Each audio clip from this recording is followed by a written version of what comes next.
Today we are going to solve one design problem related to this column.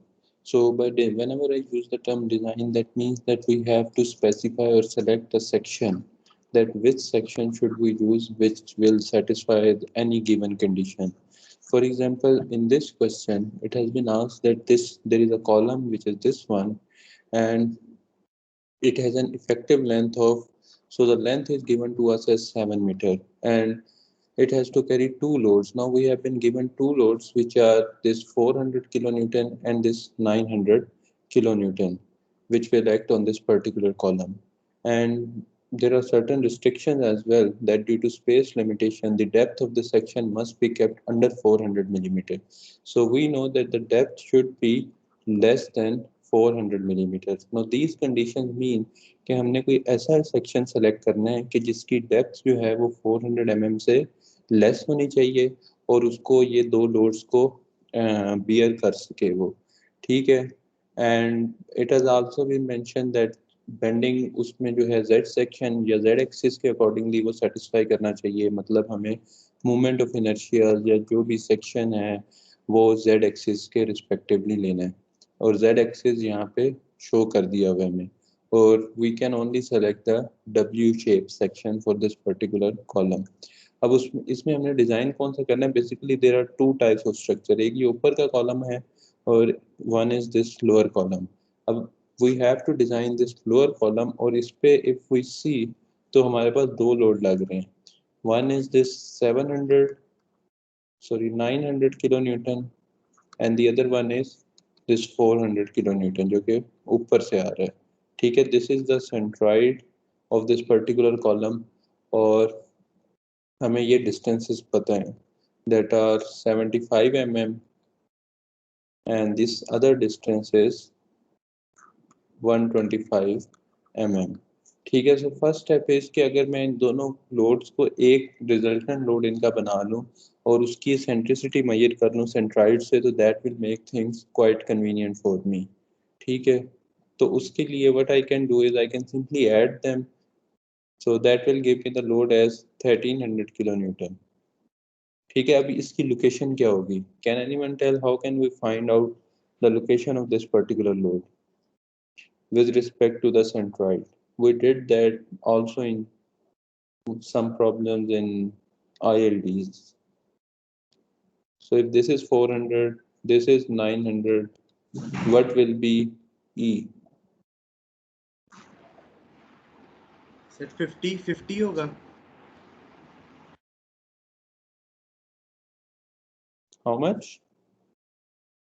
50 mm 50 mm sir movement How? लेंगे ना किसी and point पे, तो फिर extra Sorry, this is resultant का distance find करेंगे फिर। सर 50 mm होगा 50 mm 50 mm कैसे होगा? सर वो बस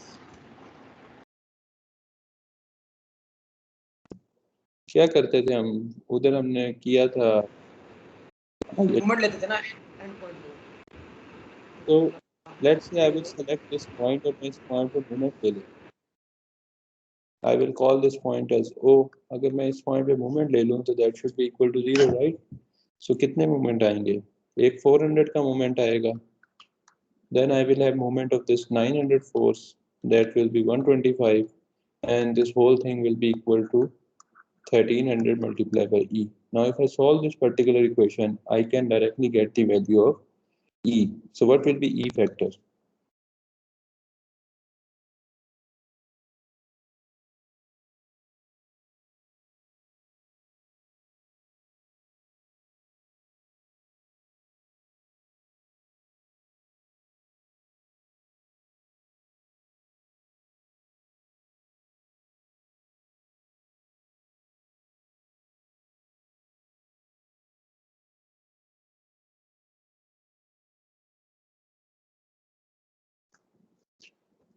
sixty 63.5 63.5, yes. So this value comes out to be 63.5 mm, ठीक है। अब हमारे पास एक चीज़ तो आ गई है एसेंट्रिसिटी। अब हमें करना क्या है कि हमें बाकी कंडीशंस दी हुई हैं, और हमारी बेसिक इक्वेशन जो है स्ट्रेस की, that was sigma is equal to P over A plus PE over S secant LE by 2 under root P over EI. So this was our basic stress equation. अब इस stress equation के अंदर we need to substitute some values. तो after substituting we will get one stress. ठीक है, अब हमारे पास values कहाँ से आएंगी? Now can anyone tell me what should be this load P?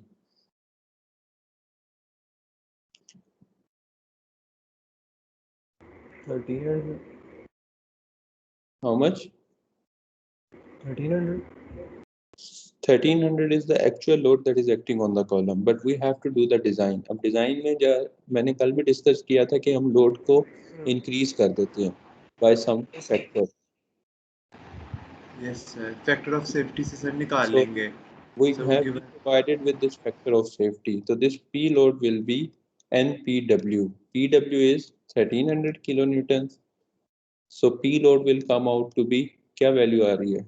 That will be 2600 kilonewton. ठीक है, अब एक तो हमारे पास है लोड आ गया. अब हम अपने डिजाइन टेबल से या सेक्शन टेबल से we will select different sections जो कि इन लिमिट्स को सेटिस्फाई कर रहे हो. ठीक है, जो भी ये हमें गिवन सिनेरियोज हैं, तो इनको सेटिस्फाई करते हुए we will select different section and we will calculate this stress. So इस स्ट्रेस को we can name it as sigma maximum. तो हमें सिग्मा वाई भी गिवन है यील्डिंग स्ट्रेस. ठीक है, तो we will compare this sigma maximum with sigma Y या I can say that we can compare it with 250 megapascal. तो जो मेरे पास वैल्यू आनी चाहिए सेक्शन के लिए इस मैक्सिमम स्ट्रेस की, whether it should be greater or less than anyone. ये greater than होनी चाहिए या less than होनी चाहिए? the sigma maximum less than होनी चाहिए sir. So that yes, is there any question? So sigma maximum should be less than 250 megapascal. और इसका क्या मतलब होगा कि हमारा जो भी सेक्शन सेलेक्ट किया है वो यील्ड स्ट्रेंथ से नीचे नीचे ही उसमें स्ट्रेस डेवलप हो रही है और उससे ज़्यादा स्ट्रेस उसमें डेवलप ही नहीं हो रही. तो हम इस बेस पे उसको डिज़ाइन करेंगे, right. So let me open design tables.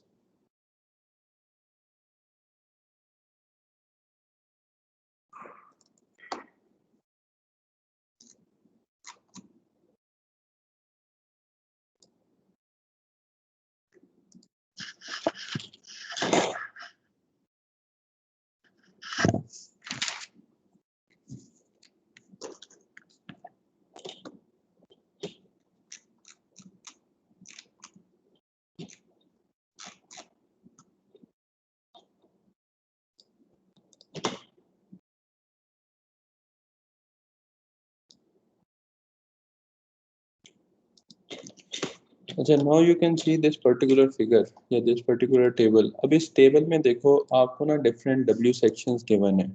ठीक है, अब इस डब्ल्यू सेक्शन में ना आपके पास फॉर एग्जांपल यहाँ पे देखो डिफरेंट डेप्थ भी गिवन है. अब आपको उसने स्पेसिफाई किया हुआ है क्वेश्चन के अंदर कि आपने जो सेलेक्ट करना है ना वो लाइटेस्ट होना चाहिए, कोई इतना ज़्यादा वेट नहीं होना चाहिए. अब फॉर एग्जांपल अगर मैं ये सेक्शन सेलेक्ट कर लेता हूँ तो may be it will satisfy directly, लेकिन मुझे ना एक लाइटेस्ट सेक्शन की तरफ जाना है और उसने एक और रिस्ट्रिक्शन भी मुझे दे दी है कि जो डेप्थ है ना that should be less than 400 millimetre. May be कोई स्पेस की रिक्वायरमेंट हो या कुछ भी हो, वी शुड नॉट केयर. हमें बस ये कंडीशन सेटिस्फाई करनी है कि जी आपकी डेप्थ 400 mm से लेस होनी चाहिए. ठीक है, तो अगर इस फिगर में मैं दोबारा से देखूं या इस टेबल में, तो पहले I should go for the section which have the length या डेप्थ लेस देन 400 मिलीमीटर. तो इसमें हम नीचे आते हैं तो यहाँ पे कुछ सेक्शंस, एक तो ये सेक्शन है आपके पास जो कि 400 mm से लेस है, लेकिन इसका वेट अगेन बहुत ज़्यादा है जो which is represented by this 38.8. अभी हम और नीचे आते हैं तो यू कैन सी कि अब ये डेप्थ डिक्रीज होने लग गई है. तो we can select any section from these particular given sections और उस पर हम ट्रायल करके देख लेंगे या स्ट्रेस कैलकुलेट कर लेंगे कि वो that should come out to be less than sigma Y P. और वंस वो, अब ये भी नहीं होना चाहिए कि बहुत कम आ जाए, तो we should have at least comparable values. ठीक है, तो first let's say we will take this particular section W360 by 110। अब इसमें डेप्थ अगर आप देखो तो depth is less than 400 mm, ठीक है। इसी तरह I can take another section which is this one, और इसकी भी डेप्थ लेस है from this 400 mm, then I can take this particular section which have depth has less than 400 mm। तो इसकी मैं प्रॉपर्टीज पहले समराइज कर लेता हूँ। Can you see the white board?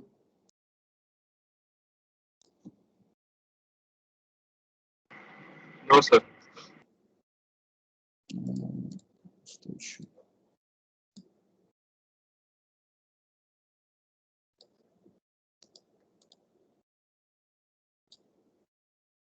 I think now it will be visible. So अब first let's try with W360 by 110। अब table से मैंने देखा है कि जी उसका जो एरिया है that is this factor 14100 and the units are millimeter square, ठीक है। तो I can write it as 14100 millimeter square। Excuse me sir, सही है, आपने 250 मेगापास्कल सिग्मा वाईपी आपने कैलकुलेट किया है? नहीं, it was अच्छा, given in ये the उससे गिवन question। था। Okay sir, okay sir. Yeah, it was given to you। तो we have the, yes, जो सेक्शन हमें सिलेक्ट करना पड़ेगा उसके बारे में बताया होगा, या ये भी हमारा अपना फ्रीडम है कि कौन सेक्शन क्या हो? इस टाइप का सेक्शन है, इस तरह एल हो गया, जेड हो गया सर, ये पूछना। नहीं, ये भी स्पेसिफाई हुआ है, देखो W से। ओके ठीक, ओके। तो we have the area as well। then इसी सेक्शन का मोमेंट ऑफ इनर्शिया हमें बताया हुआ है कि जी इसमें बेंडिंग z एक्सिस पे होनी है। z एक्सिस ये वाला एक्सिस। अब इस फिगर में आप कंपेयर कर लो, इसकी ओरिजिनल फिगर इज यहाँ पे। अब इस फिगर में z को again it has been named as x, ठीक है। तो इधर जो आपका x एक्सिस है that is same as z axis given in the question. तो आप x एक्सिस के लिए मोमेंट ऑफ इनर्शिया और जो दूसरी वैल्यूज हैं वो सेलेक्ट कर लोगे। So coming back on to this one, अब x एक्सिस के लिए ये मोमेंट ऑफ इनर्शिया की वैल्यूज हैं। तो फिर से हम इस कॉलम में देखेंगे और सेक्शन 110 के लिए we have this value as 331 and it is given in terms of 10 raised to power 6, so that should be, we should be careful while noting these values, ठीक है। तो यहाँ पे I will select this 331 as moment of inertia for this particular section, so that will be 331 into 10 raised to power 6 and it is in millimeter units। then also the other thing that I need, अब area मेरे पास आ गया है, S की value आ गई है and I की value भी आ गई है। sorry, I haven't substituted S over here। अब इसी में देखो आप, this next column is S value और इसकी यूनिट्स भी 10 raised to power 3 में है, ठीक है। तो I will say कि इसकी value 1840 into 10 raised to power 3। So you have these three parameters for this particular section। Now we can apply this particular equation and calculate the value of maximum stress which will be developed। So 625. So I will write over here कि maximum stress and yield stress and then remarks or results। So for maximum stress, now substitute the values into this equation। All values are given to you। This E is given as, I believe, 200 gigapascal। So the value of E that you should substitute into this one should be in also in the units of Newton millimeters। So substitute the load P as 2600 into 10 raised to power 3। Now this will be in Newton and the value of E should be 200 10 into raising power 3। 10 raised to power 3 megapascal, या वो Newton पर millimetre square बन जाएगा, ठीक है। तो E की value भी है आपके पास, I की भी है। E की, ये स्मॉल e की वैल्यू जो है which is this one is 63.5 mm and this you should not confuse with effective length। तो वो उसमें भी एक की है, तो उसको वो ना ले लेना इसेंट्रिसिटी. तो the length that is given to us is 7 meters, so that should be 7000 mm.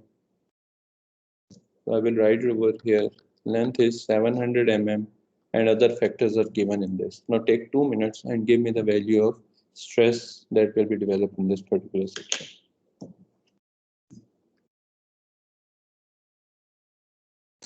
Sir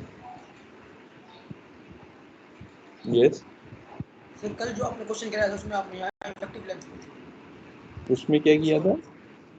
effective length ली थी ना, जो अब आपने 700 मिलीमीटर. तो इसमें भी इफेक्टिव लेंथ ही है, वो मैंने सिर्फ फैक्टर निकाल दिया. ये देखो गिवन क्या है, effective length is 7.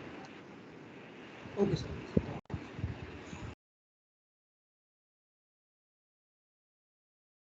I have just removed this that notation E कि आप उसको eccentricity से confuse ना करें. Okay sir.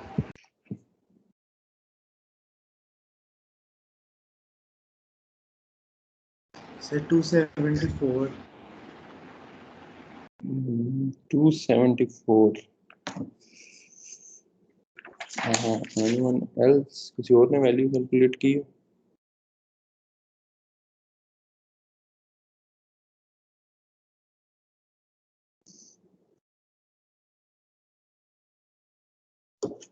अच्छा, इसमें मैंने ना जब खुद कैलकुलेशन की हैं तो I have used this value as 14 into 10 raised to power 3. तो मे बी उससे थोड़ा सा आंसर मेरे पास डिफरेंट आया. So but actual is obviously 14100, so maybe इससे difference आ रहा हो, but anyone else can check this answer.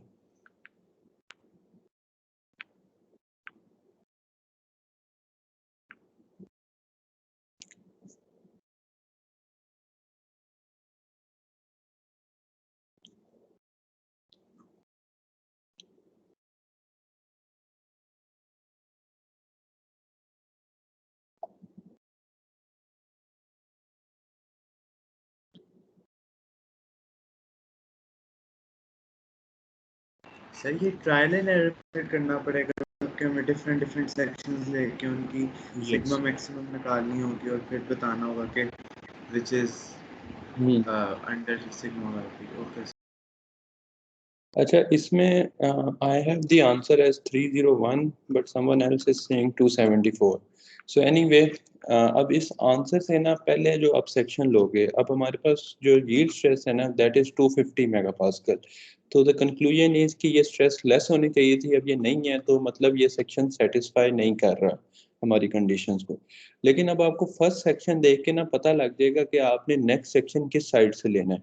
अब फॉर एग्जांपल यहाँ पे स्ट्रेस आपके पास आ रही है ज़्यादा, लेकिन आपने स्ट्रेस कम करनी है. अब कम करने के लिए क्या करोगे, आप कोई हैवी सेक्शन लोगे या इससे जिसका वेट ज़्यादा हो, आप वो वाला सेक्शन सेलेक्ट करोगे ताकि वेट ज़्यादा होगा तो वो ज़्यादा रेजिस्टेंस प्रोवाइड कर सकेगा और उसके अंदर जो स्ट्रेसेस डेवलप होंगी वो कम होंगी. तो first section is very important because it will give you the direction कि आपने, अब ये नहीं हो सकता कि आपने पहला 110 ले लिया, दूसरा आप रैंडमली 101 ले लो. ठीक है, अब फिर इस तरह तो आप नीचे तक चलते जाओगे, वो कोई भी सेटिस्फाई नहीं करेगा.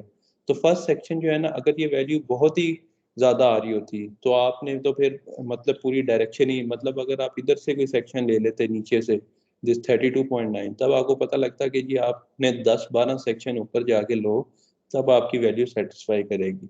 ठीक है, लेकिन हमारे केस में कोई मेजर डिफरेंस नहीं आ रहा. 250 और ये 300, दैट इज लाइक 50 मेगापास्कल का डिफरेंस है. तो आप ये कर सकते हो कि maybe you can try the next section. ठीक है, इसीलिए we will try this next section which is directly above this one, क्योंकि इसका वेट ज़्यादा है. अब ये वेट वाला सेक्शन फर्स्ट, ये मैथ देख लो या weight, this is the first column. इसमें आप देखो कि इसका वेट ज़्यादा है तो इसके अंदर कम स्ट्रेसेस डेवलप होंगी. ठीक है, तो we can try this section now. So let's take this 360 by 122.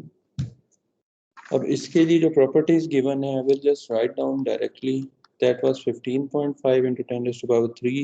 This was given as 367 into 10 raised to power 6. And this section modulus is 2020 into 10 raised to power 3. So what will be sigma maximum now for this section?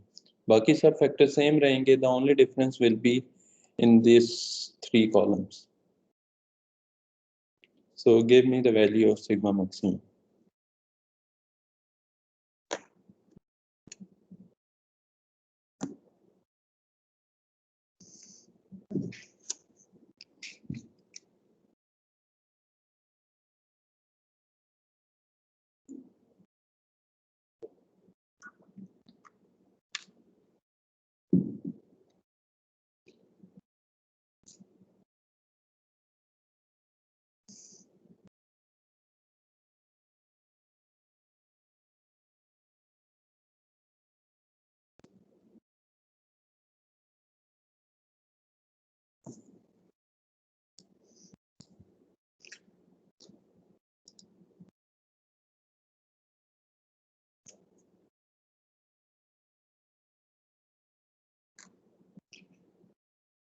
One 175.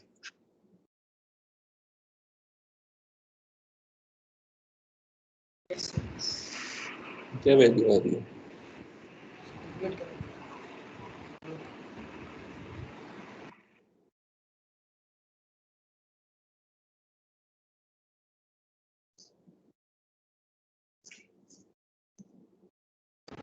Sir ये 277 आ रही है। So the value comes, अच्छा ये value ना फिर आप लोगों ने गलत कैलकुलेट किया है, this should be different.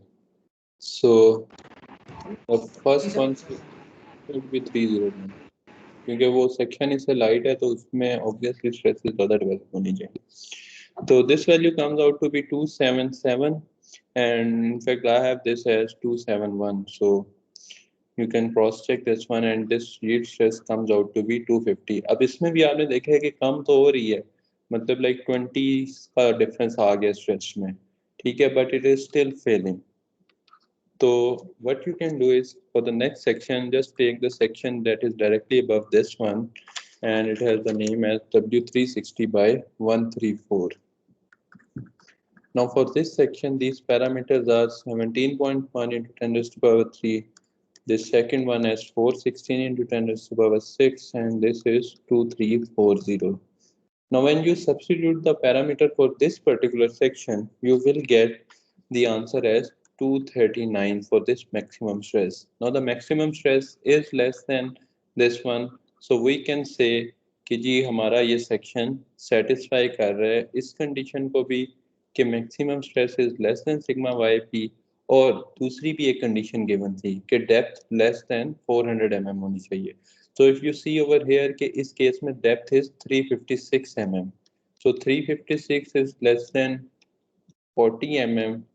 So you can say कि yes, this section is satisfying our condition and we can say that our final section is 360 into 134.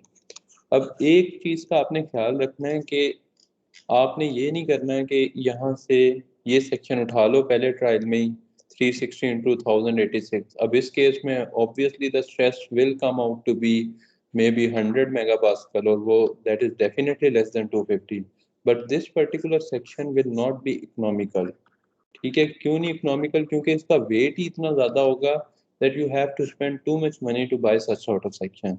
तो आपको कोई ऐसे सेक्शन हमेशा सेलेक्ट करने हैं जिनकी ये दो वैल्यूज हैं, that should be comparable. ये ना हो कि बहुत ज़्यादा डिफरेंस हो, ठीक है? तो that is not a smart practice and it should be avoided. At least do 2 or 3 trials and after that you will definitely get an idea कि which section is satisfying your condition. So this is how you proceed with these sort of questions. Yes.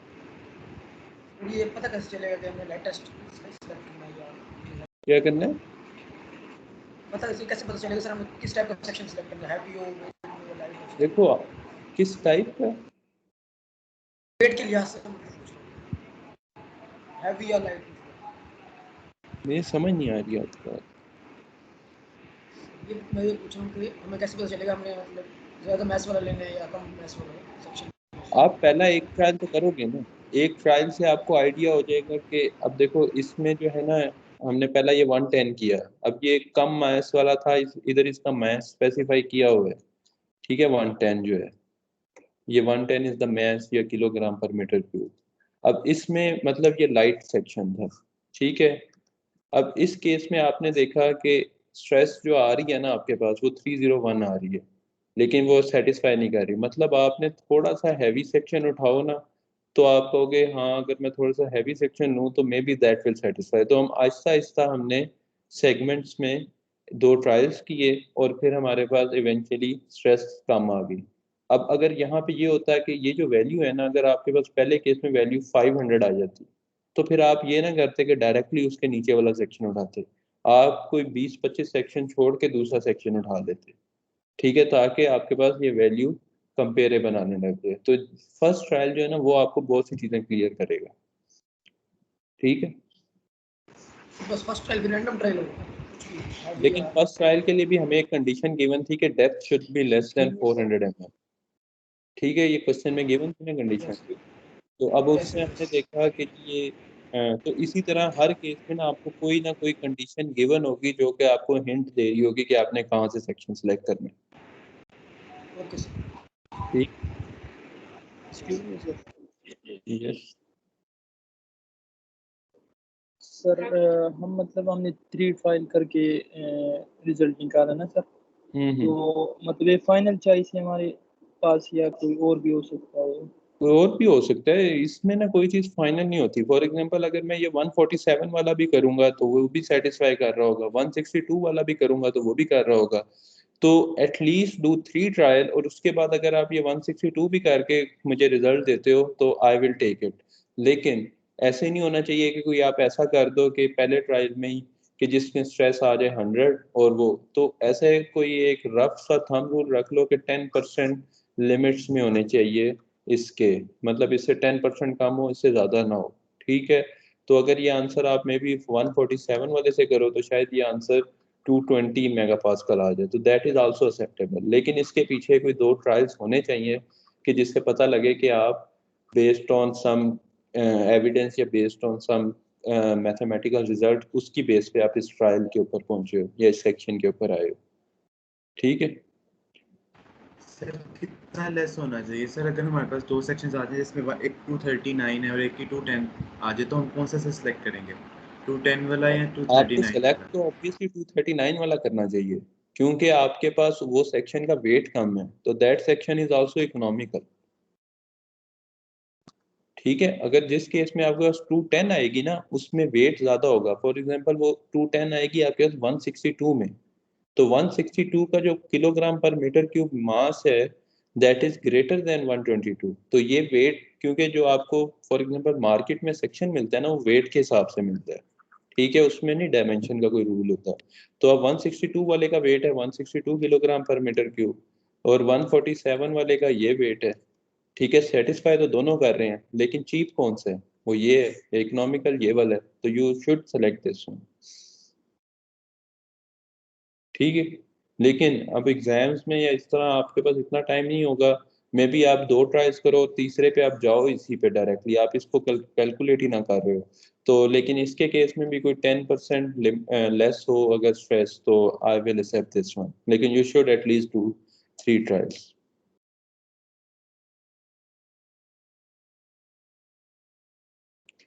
Right. Okay sir. So then इसी question में ना आपके पास एक और चीज पूछी हुई है कि how much load can the chosen section resist if we calculate it by Euler's formula, ठीक है। यूलर्स फार्मूला भी अब एक हमारे पास था। अब उसने पूछा है कि अगर मैं यूलर्स फार्मूला यूज करूं तो उससे कितना लोड ये सेक्शन, या वो हमें क्या रिजल्ट देता है। तो let me just right the formula which was pi square E I over L E square, ठीक है। तो इस केस में अगर मैं वैल्यू सब्स्टिट्यूट करूं, E was given as 200 into 10 raised to power 3 megapascal Newton पर mm स्क्वायर। इसी तरह I की वैल्यू was, जो हमने सेक्शन सेलेक्ट किया है, that is 416 into 10 raised to power 6, so 416 into 10 raised to power 6 divided by effective length was 7000 millimetre square. तो इससे आपके पास लोड कितना आ रहा है?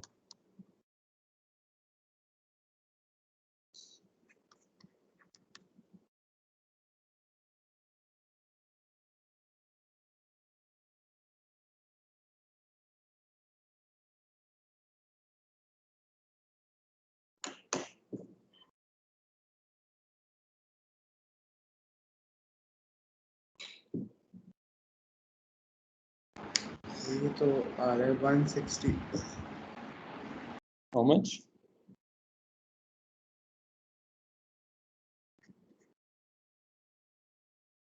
ये आ रहा है 16.8 megapascals. Megapascal newtons में आएगा Into 10 raising power 6. Yes sir, into 10 raising power 6. Newton's. ठीक है, अब ये देखो आप कि जो हमने सेक्शन डिजाइन किया है उसमें हमारे पास लोड था 2600 इंटू किलो न्यूटन में था, तो दैट इज 2600 इंटू 10⁻³ और इसी तरह सेक्शन अब दोनों में हमने सेम लिया। ठीक है, अब ये देखो कि आपको ये दोनों फार्मूलाज क्या डिफरेंस बता रहे हैं। मतलब यूलर्स फार्मूला से अगर हम चल रहे थे तो वो ओवर सेफ डिजाइन करता था, ठीक है, और वो बहुत ज्यादा अनइकोनॉमिकल डिजाइन हो जाता था। अब इन दोनों को अगर मैं कंपेयर करूं या इनकी रेशियो लूं तो 16 इवन इनफैक्ट दैट वाज 1300, क्योंकि एक्चुअल लोड तो ये लग रहा है ना। तो अगर मैं इन दोनों की रेशियो लूं तो that will come out to be, ratio comes out to be 12.9। ठीक है, मतलब ये 12.9 टाइम्स अनइकोनॉमिकल डिजाइन था। मतलब यूलर्स फार्मूला आपको कह रहा है कि ये सेक्शन जो है ये सिर्फ रेजिस्ट करेगा 16 760 न्यूटन, लेकिन एक्चुअल में जब हमने इसको based on second formula calculate किया है तो वी नो कि हमारे पास ये रेजिस्ट कर रहा है 1300 इंटू 30, या it is something like this. तो वो हमारे पास इतना लोड, तो इतना सेफ डिजाइन या अनइकोनॉमिकल डिजाइन आपको ये यूलर्स फार्मूला के थ्रू होता है। तो this is what the application, जिस तरह आप अब देखो ये सिंपल सी एक कैलकुलेशन थी या सिंपल सी फार्मूलेशन थी, इसमें बहुत ज्यादा कोई एजम्पशन भी ली गई थी या बहुत ज्यादा चीजों को कंसीडर नहीं किया हुआ था, तो इसी वजह से ये एक सेफ। अब ऑब्वियसली दोनों केसेस में स्ट्रक्चर फेल तो नहीं करेगा, लेकिन कॉस्ट ऑफ द स्ट्रक्चर जो है ना वो सिग्निफिकेंटली इंक्रीज हो जाएगी। So this is the difference between these two types of equation कि जब आप eccentricity या सब conditions को consider करते हो तो you tend to go towards the safer side of this related to this particular concept. अब let me just share with you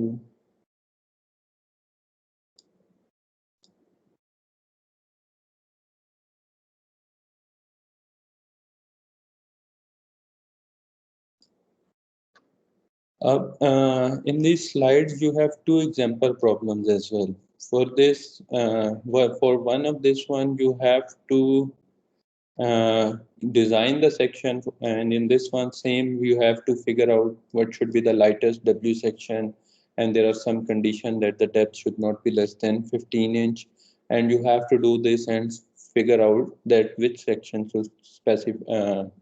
should satisfy these given conditions. So it is kind of the same problem that we have just completed. And there is another problem. In this one, you have been given this cantilever section, and the diameters and other properties are also given to you, and you have to figure out the eccentricity E, and the loadings are given, this factor of safeties are also given, and all the values are given to you. So in this one, you have to find out eccentricity E by using the equation, or you can just try it and see what you have to do. So these are the two problems, and you have to submit them by 15th of June. So try to do this one after this class or over the weekend. And another thing